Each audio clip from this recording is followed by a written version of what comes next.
Hola hermanos, amigos, ¿cómo están? Otra vez tenemos esta oportunidad de compartir la palabra del Señor. Estábamos viendo en el Evangelio de Lucas el último capítulo, el capítulo 24, y a partir del versículo 13 de este capítulo tenemos un relato muy lindo, muy profundo, muy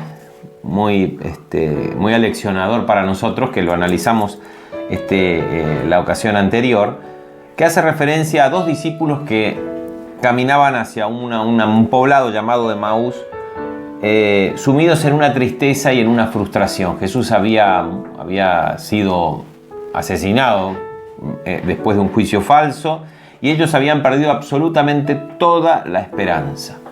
Y estaban completamente frustrados estos dos discípulos, ¿no? Y en eso, como vimos, Jesús se pone en el camino a caminar con ellos y a explicarle y a abrirle las Escrituras y a mostrarle cómo todo lo que había acontecido estaba profetizado y dicho tanto en la ley, desde Moisés, dice que les abrió las Escrituras desde Moisés, pasando por los profetas, y en realidad todo el Antiguo Testamento, que hablaban específicamente de la necesidad del sacrificio de Jesús en nuestro lugar como el Cordero de Dios que quita el pecado del mundo. Y estaban frustrados porque el problema era que en sus cabezas tenían una idea equivocada de lo que venía a ser el Mesías, de cómo iba a ser el Mesías y de lo que venía a ser el Mesías. Como muchas veces analizamos y consideramos, en realidad en el imaginario del pueblo de Israel, el Mesías iba a ser un líder político, militar, que iba a libertar al estilo del rey David, nada más que mucho más poderoso y con promesas de un reinado eterno sobre Israel, sacando todo yugo de Israel.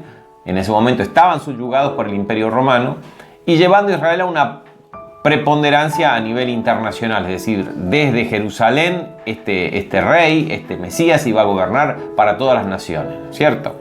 Poniendo a Israel en un lugar de máxima importancia. Esa era la idea que ellos tenían. Por supuesto, todo lo que había acontecido, y más con el hecho frontal y terminal de que Jesús había muerto, no había vuelta, había muerto y lo habían sepultado, las esperanzas se habían terminado. Fíjense cómo la frustración se produce cuando nosotros esperamos algo que después no ocurre. En este caso, ellos se frustraron y nosotros esperábamos, dice, nosotros teníamos esa expectativa que al final no se cumplió.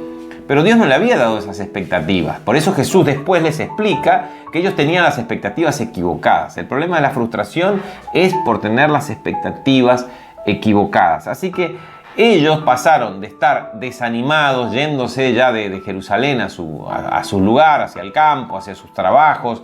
Bueno, fue una linda experiencia, la verdad que fue un varón profeta, pero no pasó nada de lo que nosotros esperábamos o creíamos que iba a pasar. Así que se volvían.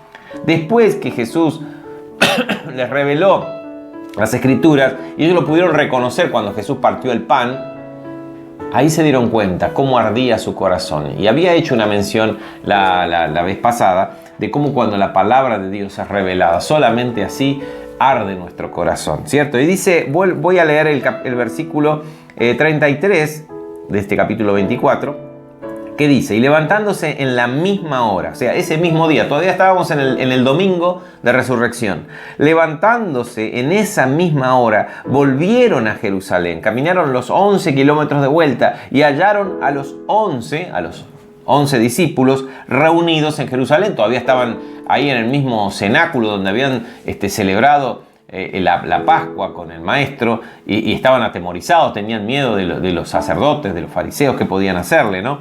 Así que estaban ahí encerrados, y ellos fueron, imagínense, llegaron de noche, ya estaba oscuro, golpearon la puerta, les abrieron, y cuando entraron ellos y querían contar su experiencia, le dijeron los que estaban reunidos: el Señor ha resucitado verdaderamente.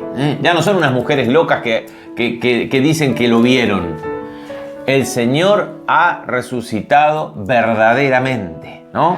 Y le ha aparecido a Simón. Esa era la prueba, fíjense, se le había aparecido a las mujeres y ellas lo contaban, no era muy creíble, pero se le ha aparecido a Simón. Fíjense cómo El mismo Lucas nos cuenta esto, pero no nos cuenta el momento en que Jesús se le apareció a Simón, como tampoco no nos cuenta otras apariciones de Jesús, por ejemplo, las que cuenta Mateo, que se les apareció a María Magdalena y a las otras mujeres que habían ido al sepulcro ese domingo bien temprano.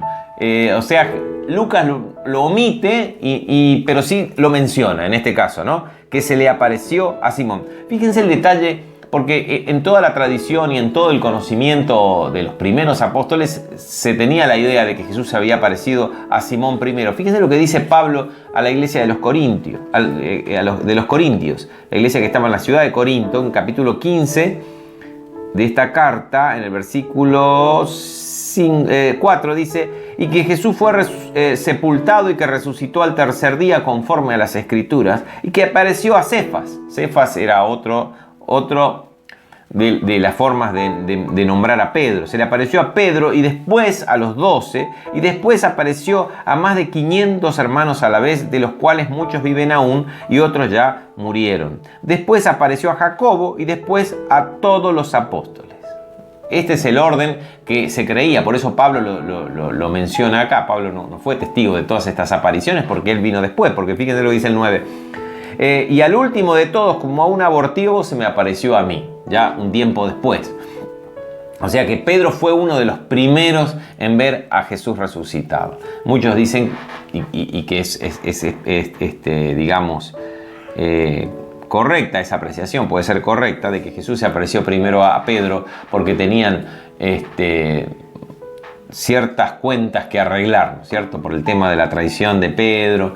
Pero no sé, el hecho es que se apareció primero a Pedro. Lucas no lo menciona, no nos cuenta cómo fue, no nos menciona la ocasión, pero sí nos hace referencia a ese hecho. Entonces, cuando llegan estos dos discípulos a Jerusalén, quieren contar lo suyo y le dicen: el Señor ha resucitado, y se le apareció a Simón. Entonces ellos contaban las cosas que les habían acontecido en el camino y cómo les habían reconocido al partir el pan. De la desesperanza, de la frustración, ahora otra vez a la emoción de no entienden bien qué es lo que va a pasar, ni qué es lo que está pasando, pero no se terminó ahí con la muerte de Jesús. Entonces empieza a haber una ebullición, arde el corazón de estos hombres y de estas mujeres que estaban reunidos ahí, porque estaban expectantes de que la historia continúa, ¿no? Ya no tienen el sentimiento de volverse a lo que estaban haciendo antes, porque esto fracasó, porque esto terminó.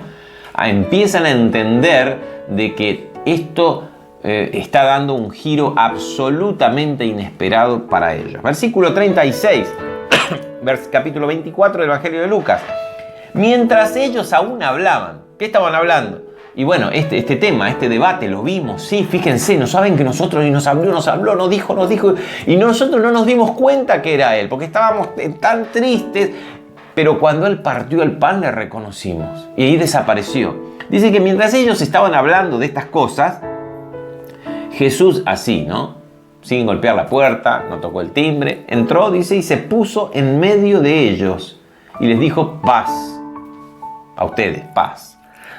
En algunos manuscritos, en realidad la mayoría de los manuscritos más antiguos, esta frase, y les dijo paz a vosotros, no aparece, pero sí aparece en algunos manuscritos, y por ejemplo la Reina Valera sí opta por ponerlo, ¿no? Es un saludo razonable que uno puede entender y no tiene importancia si está o no. Entonces, espantados y atemorizados, pensaban que veían espíritu, ¿no? Vuelvo al tema. ¿Por qué estaban espantados y atemorizados? Porque lo que habían sentido hasta ahora con estas apariciones de Jesús era emoción, era expectativa, pero no sabían para dónde iba a ir el camino, cómo seguía el camino. Con la aparición de Jesús en medio de ellos, a todos juntos, los espantó y los atemorizó. Y creían que veían espíritu, es decir, un espíritu incorpóreo que ya, digamos, no tenía nada que ver con la humanidad. Entonces, cuando no tiene nada que ver con nuestra dimensión, asusta, ¿no? Ver algo que tiene que ver con lo trascendental, ya la palabra trascendental nos da un poquito de escozor. Pero ellos estaban viendo a Jesús ahí, y ya no era una persona que puede decir, bueno, estaba confundida por las emociones y creyó ver, o las mujeres que creyeron ver. Ahora estaban todos ahí, todos estaban viendo lo mismo. Y Jesús le dijo, ¿por qué están turbados si vienen a vuestro corazón estos pensamientos? ¿Qué pensamientos? Esto era sorpresivo. Esto había dado un giro completamente inesperado. Es el Mesías, sí, pero el Mesías no era que nosotros creíamos. Todos creíamos lo mismo, que el Mesías iba a ser un general poderoso, que iba a cabalgar en un caballo blanco y que iba a usar una espada, no sé, y con los poderes que Jesús tenía para hacer milagros, podría enfrentar a cualquier enemigo. No sé lo que ellos tendrían en su cabeza. En general, ese era el imaginario en el pueblo de Israel de esa época. Entonces, este giro inesperado del plan de Dios para la humanidad realmente los espantó y los atemorizó, como nos atemoriza cualquier cosa nueva, cualquier cosa que no podamos controlar, nos atemoriza. Pero Jesús le dijo, ¿por qué están turbados? ¿Vieron? ¿Y por qué? Y vienen a vuestro corazón estos pensamientos, porque esos pensamientos ¿y cómo es esto? ¿Y es un espíritu o qué? Entonces Jesús le dice, le da prueba, miren mis manos y mis pies, que soy yo, vengan, toquen, vean, revisen, porque un espíritu no tiene carne ni huesos como ustedes pueden ver que yo tengo. Yo me imagino que cada uno habrá con todo temor, le habrá tocado, agarrado, les mostraba todavía las cicatrices en las manos, en los pies. Habrá sido algo tremendo, porque eso sí que estaba completamente fuera de toda comprensión presente y futura. Ellos no podían imaginarse entender semejante giro de las cosas, ¿no? Ahora, qué maravilla, dos cosas para tener en cuenta acá. Jesús seguía siendo hombre y sigue siendo un ser humano. Pertenecía a la raza humana nada más que en una dimensión a la cual nosotros estamos llamados. Ya su cuerpo resucitado, su cuerpo redimido. A eso estamos llamados. Nunca vamos a dejar de ser seres humanos. Vamos a ser seres humanos completamente redimidos en espíritu, en alma y en cuerpo. Y el cuerpo no era una sábana, una cosa tenía, dice, carne y huesos. No tenía sangre porque la había derramado en la cruz por nosotros, ¿no? Pero sí tenía carne y huesos. Así que dice que como todavía ellos del gozo, porque ya lo tocaban y era Jesús y estaba vivo y estaba con ellos y ellos creían que lo habían perdido, imagínense la situación, y que todo había terminado y ahora lo podían tocar y lo podían sentir otra vez cerca. Del gozo no podían creer porque estaban absolutamente maravillados. Entonces le dijo, a ver, ¿tienen algo de comer? Porque no podían caer en la cuenta de semejante giro de la historia, ¿no? Entonces le dieron parte de un pez asado y un panal de miel. Y él lo tomó y comió delante de ellos, ¿no? Si era un espíritu, iba a caer al piso el pedazo de carne, de pescado asado. Sin embargo, él lo comió como cualquier ser humano podía alimentarse, como prueba, ¿no? ¿Cuántas pruebas le dio? Y les dijo, estas son las palabras que les hablé. ¿Se acuerdan cuando les hablé? Cuando estaba aún con vosotros. Fíjense que ya lo dice en pasado. Estaba con vosotros. Ahora ya no está más en la misma dimensión Jesús, ¿no? Ya su cuerpo había sido resucitado. No había sido glorificado, dice la palabra, pero había sido resucitado. Entonces yo, cuando estaba en la condición de ustedes, les conté todas estas cosas. ¿Se acuerdan? Que era necesario que se cumpliese todo lo que estaba escrito de mí en la ley de Moisés, en los profetas y en los salmos. ¿Se acuerdan que les dije? Ay, ¿cuántas veces el Señor nos tiene que decir lo mismo? ¿Te acordás aquella vez que leíste, que yo te hablé, o aquella predicación, o que te hablé a través de esta canción, o a través de este hermano que te dijo tal cosa, tal? ¿Cuántos versículos sabemos, no? ¿Cuántas promesas de Dios sabemos? Las podemos repetir de memoria inclusive, y sin embargo no son nuestras, no son parte de nuestras herramientas cotidianas, porque es necesario que las Escrituras sean reveladas. Dice, ¿se acuerdan de eso? Entonces les abrió el entendimiento para que comprendiesen las Escrituras. Lo mismo que había hecho con los discípulos que iban a Emaús, ¿no? Les abrió el entendimiento. ¿De qué manera? Y les dijo, así está escrito y así fue necesario que el Cristo padeciese y resucitase de los muertos al tercer día. Era necesario. Ese era el plan de Dios. Ahora empezaban recién a entender todo lo que habían vivido esos años al lado de Jesús y empezando a recordar y a entender un montón de cosas que tal vez ni siquiera entendieron o las pudieron entender apenas en su contexto, en su manera de pensar, en su sistema de pensamiento básicamente tradicional de cualquier judío. Ahora podían entender de que esto iba mucho más allá de ellos, que este era un momento tan especial, tan particular, porque era el cumplimiento de una promesa en la eternidad. Ellos eran protagonistas, ¿no?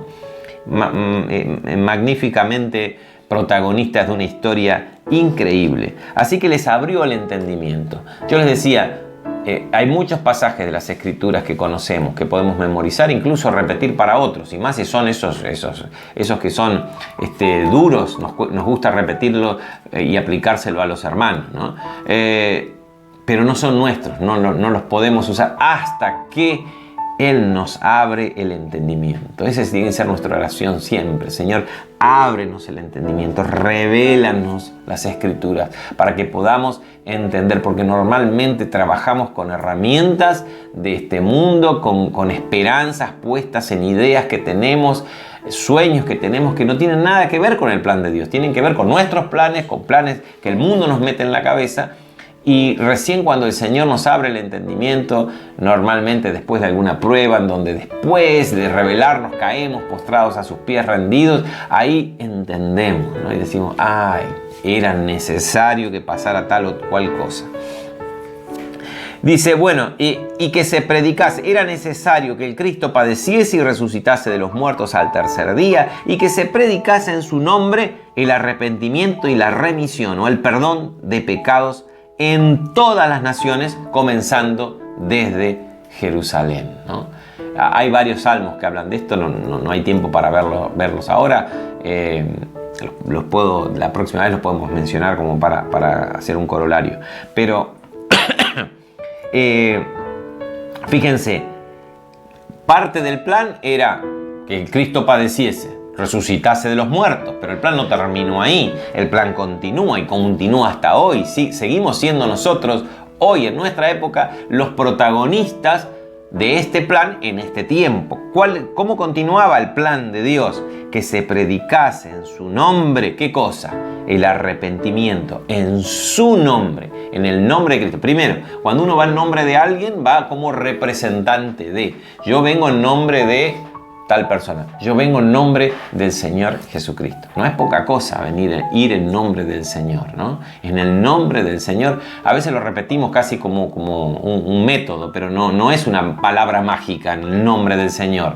Es tomar conciencia de que lo hago realmente representando a Cristo en este momento, en ese instante, en una ocasión especial o determinada, ¿no?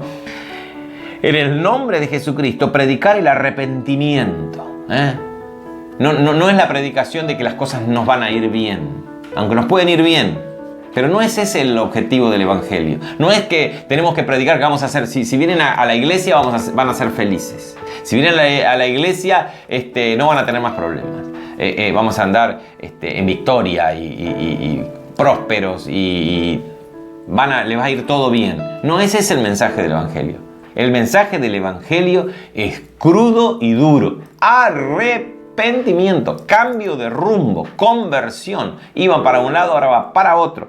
Arrepentimiento de lo que están haciendo en este momento, pecando, de pecado.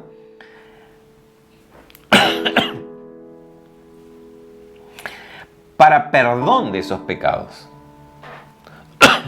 El arrepentimiento es para perdón de esos pecados. ¿En dónde? En todas las naciones. Ya, ese es el plan. Y seguimos nosotros, no estamos en Jerusalén.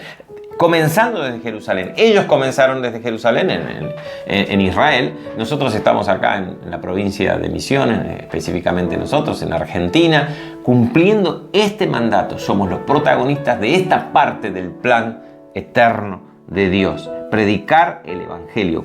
¿Qué predicamos? El arrepentimiento. En su nombre venimos, en nombre del representante de Él, para decirle a las personas: arrepiéntanse y sus pecados serán perdonados, que no es poca cosa.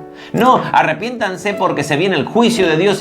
No, arrepiéntanse porque les conviene, es un regalo el arrepentimiento. Ahora uno puede obtenerlo en nombre de Cristo. Por la sangre de Cristo, uno puede obtener ese arrepentimiento y nuestros pecados son perdonados. Y vamos a ir acá al versículo 48 y dice: y vosotros, ustedes son testigos de estas cosas. He aquí, yo os enviaré la promesa de mi Padre. Qué gran cosa. Les voy a enviar la promesa de mi Padre. ¿Cuál era?